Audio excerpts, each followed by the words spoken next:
Salut, est-ce que tu t'es déjà demandé comment font les gens qui font des figures, qui font du sport extrême pour avoir tellement confiance en eux et faire des figures incroyables? Eh bien en fait, c'est pas toujours ce qu'on croit. Le plus souvent, on imagine qu'ils sont capables de poser le cerveau par terre. D'ailleurs, c'est ce qu'on dit dans le snowboard ou ces sports-là que je fais, qu'il faut poser le cerveau par terre et envoyer. Mais en réalité, souvent, il y a des gens très intelligents qui sont au plus haut niveau, et de toute manière, il y a une différente manière d'apprendre qui permet même à quelqu'un qui aurait ses peurs qui sont présentes et qui a besoin de construire un niveau de confiance en soi important, avant de se lancer, même pour ces personnes-là, c'est possible de progresser dans les figures avec la méthode que je vais te présenter maintenant.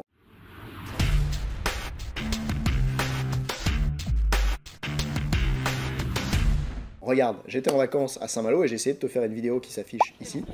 Et dans cette vidéo, je voulais t'expliquer, mais finalement le son marchait très très mal parce qu'il y avait beaucoup d'enfants qui criaient et puis il y avait du vent dans le micro, hein, il y a beaucoup de vent là-bas. Donc je te refais cette vidéo un petit peu ici, pendant qu'elle défile. Ce que je veux te montrer, c'est qu'il y a un plongeoir derrière moi. Tu peux le voir, n'est-ce pas?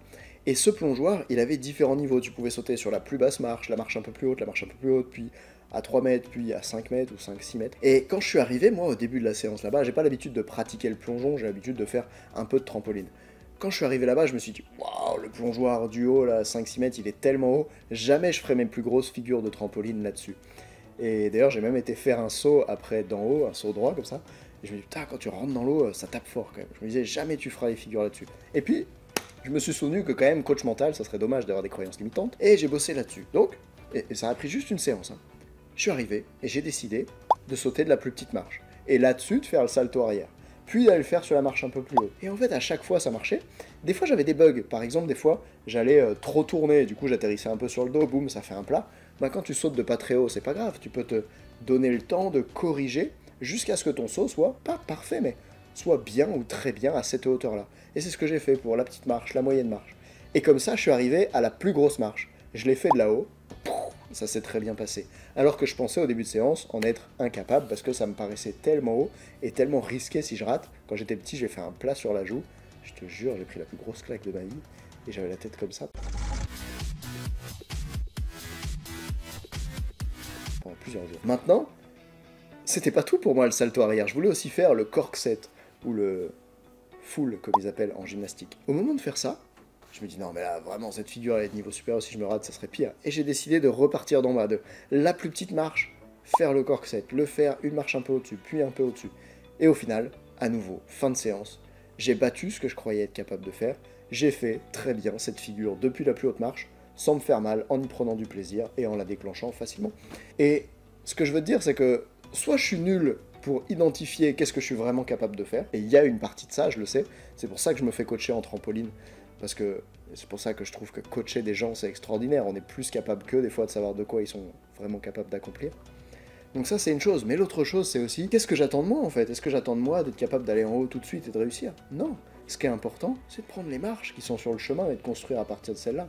Et donc si toi, t'entraînes des athlètes et que tu te rends compte qu'ils ont peur de faire des choses, c'est quoi la plus petite marche que tu peux leur donner pour qu'ils commencent à faire ça? Si tu veux un capitaine dans ton équipe ou une capitaine et qu'elle te dit « Ouais, moi j'ai des difficultés à prendre la parole devant le groupe, j'ai peur de ce qu'ils vont me dire. » Ok? Est-ce que tu peux lui faire d'abord s'adresser à une personne plutôt qu'à tout le groupe de 20 joueurs? Est-ce que tu peux le faire d'abord au bord du terrain à la fin de l'entraînement? Et après, le faire dans le vestiaire le jour du match? C'est quoi les petites marches que tu peux construire?